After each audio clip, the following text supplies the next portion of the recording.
Alright, what's going on YouTube? This is our, what would you say, second episode here? I don't really know. I just make the videos, upload them. She helps me with them. But this episode is going to be about our truck stop tips for you over-the-road drivers that basically live in your truck day to day, get different loads, don't really go home every night, and you mainly stay in your truck. So, my first tip to you is when you come into a truck stop, always always be ready to not find a spot. Now, anywhere between noon and 9 o'clock of the day into night, truck stops will begin to fill up as truckers get off the road. Some truckers feel it's best to get on the road real early in the morning. That way they can finish up early in the evening, get off, and then they can find a pretty good, decent truck spot. That is true, but our second tip to you guys, always find a truck stop that has lots of space. Now, I'm not just talking about a big truck stop that, has a big lot. You're looking for one that has plenty of parking. What that means is you want one that has at least more than 100 spaces. Now, sometimes if you have Randall McNally's or Garmin GPS's or Trucker Map, or sometimes Copilot GPS, they will tell you how many spots a truck stop has. Try to go for the ones that has over 100 spaces, just to be on the safe side. A second tip we will tell you is beware of the lot lizard. Well, Madare, can you explain to them what a lot lizard is?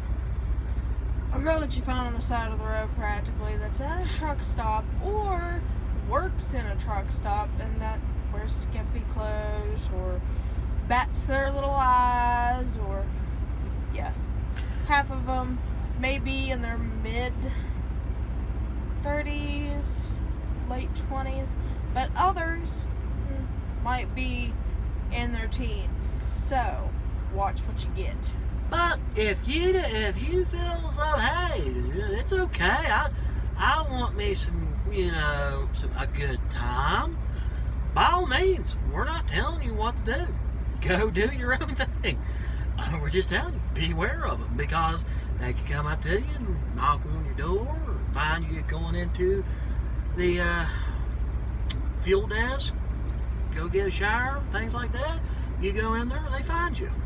Beware of them. Our second tip to you is, now, if you want good repair service, go to TA Truck Service.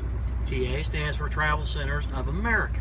They have a big TA on their signs. Like, for instance, right there. You see the TA? That's the TA I'm talking about. Now, they are responsible for your truck maintenance. They will get you on the road, and they have mobile. They will have mobile truck services. That way, if you break down on the road somewhere, they will come out and help you. Now, for the best fuel, in our opinions, go to Love's. Love's has good fuel, and they have good deals on tires. Now, if you want good food You go to Pilot. the best coffee, go to Pilot, or Flying J, as it's also known as. Now, for all you new truck drivers out there that don't know what the heck we're talking about, there will come a time that you may or may not have to go to a truck stop to fuel up. You getting hungry on the road, you want something to eat. Well, like we said, you want the best food, go Pilot. Or Flying J. Or Flying J. It has It's two the different. same thing. It's the same place, just two different names. It's the same franchise. Love's, you can't miss Love's. It has a giant heart on the sign. TA, you really can't miss that TA because it's a big T and TA. an A. But And it's red, white, and blue. yes. Now, for all you owner operators, that it right there is your best bet if your truck breaks down to stop at a TA. They have good, reasonable prices, and they're awesome to work. They will work with you. Now, not all of them are good.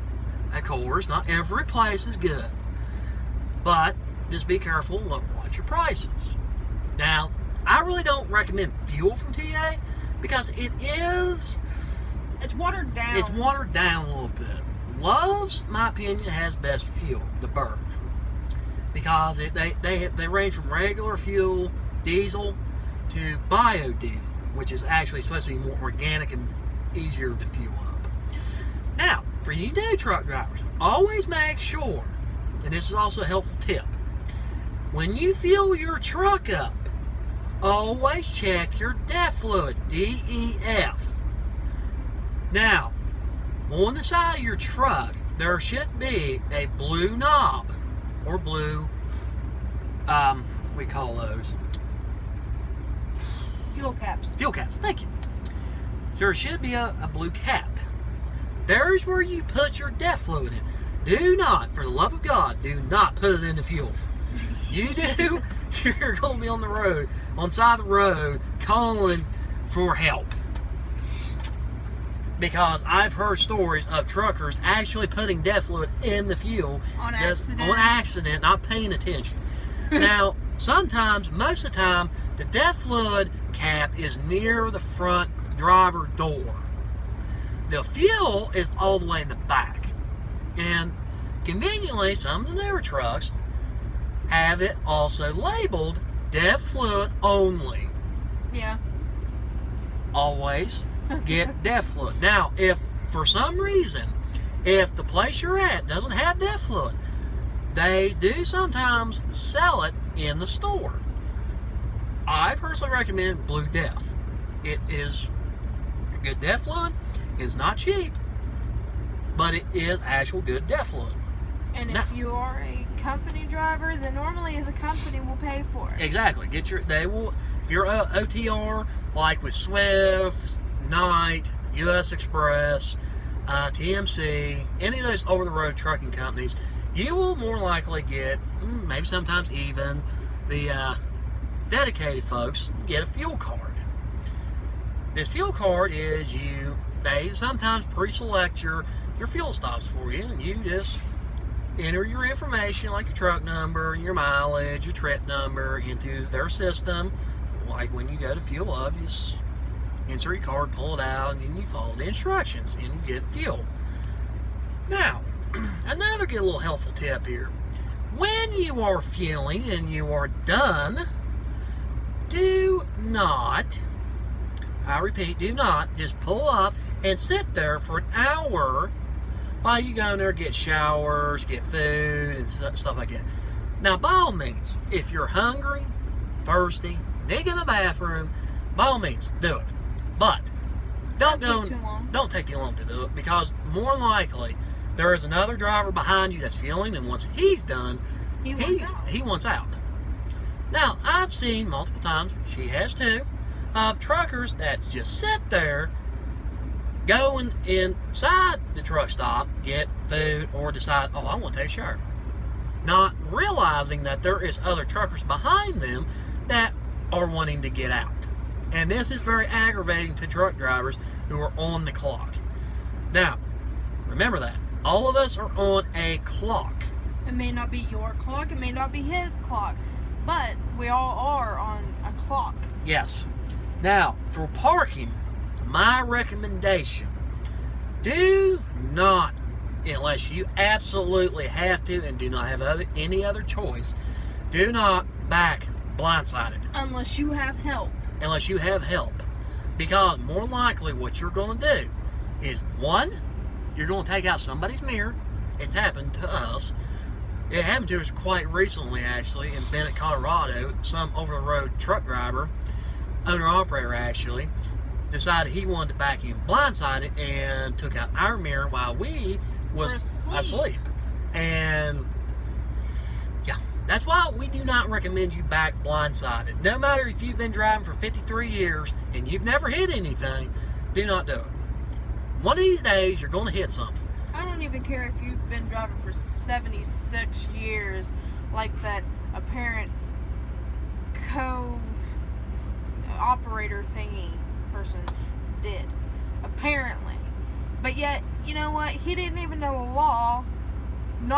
You're not allowed to blindside. It is against DOT regulations. DOT officer ever catches you backing blindsided, they will tell you that you're not supposed to be backing that way. You are supposed to back from the driver's side because it poses less risk of hitting something, someone, or somebody's truck. Now, with that being said, when you're parking, do not park in front of somebody and then just decide you're going to park there. Now, we do understand, now we've had to do this. Some truck drivers have to make their own parking spot. But just be careful where you do it, because there will, like, especially in the early mornings, truckers are wanting to get out. Because some of them actually decide to get up early in the morning for the simple fact that there's not as many trucks on the road. And the way stations are not even open yet. That's so they true. can get some good miles down the road, burn some hours off the clock, get the loads there, and things like that. By all means, do not park near somebody that you know is going to be pulling out, because you will not only cause them a high risk of hitting someone else, but they could hit you at the same time. Always try to keep your truck out of danger's way, because if you put your truck in a dangerous situation, then you're going to have to sit there more time getting insurance information, filing claims, and That stuff's God boring. forbid, get the law involved. But here's another rule on that. Most truck stops are private property, You cannot. meaning law enforcement has no jurisdiction. Remember that. Meaning that they technically cannot arrest anybody unless Or the fine anybody. or fine anybody unless the owner sees reason to. Now, here's another good tip. Speaking of the owners of truck stops, here's two things that can happen. One, they can ask you to leave. Don't think just because, oh, parking's free, I can just sit here as long as I want, big whoop-de-fucking-do. Or you think, oh, well, my company's got a deal with this company, so I'm just going to sit right here and take up 2 parking spots like this oversizer is, which he actually has a point in doing it because he is an oversizer. But don't do it. They will get mad. A good rule of thumb is that a truck stop can legally ask you to leave at any time. They don't have to have a reason. If there's too many trucks and they want their parking lot cleared out, they can ask truck drivers to leave. Especially if you've been there for A while. over And 48 hours. you're parked illegally. Now, here's another thing. Do not, and I don't know how many people I've seen do this, do not just drop your trailer to save a spot. That pisses so many people off. I'm one of them. When I'm trying to find a truck spot somewhere in a truck stop, and I come up on one, I think it's empty, and there's a trailer sitting there, that really irks me, and I know it does other drivers too. And if it does, please tell me about your experiences down in the comments. I'd love to hear some good tales here. I really do like good stories. Yes. And But- we will read some of them too. Oh yes, we will read some of them, and if we may give you a shout out too. But here's something that you might want to remember about dropping your trailer. The net, when you come back for it, it may not be there, because some places do put up signs that say parked trailers Will drop- be told. Good. or drop trailers will be towed, and they can legally do it at an owner's expense. Meaning that if you drop your trailer and a driver complains about it, wanting that spot, the Get owner ready. can have a tow truck come in and haul that trailer out there to wherever. And then when you come back looking for it, it's gone. And that won't be good if it is an actual No, because- high priority load. We will cover another video about high priority loads. But those are some of our tips about truck stops and tips about them. If you like the video, you hit the like button. If you would, subscribe and hit the notification bell. It'll tell you whenever we release another video. So until then, signing off.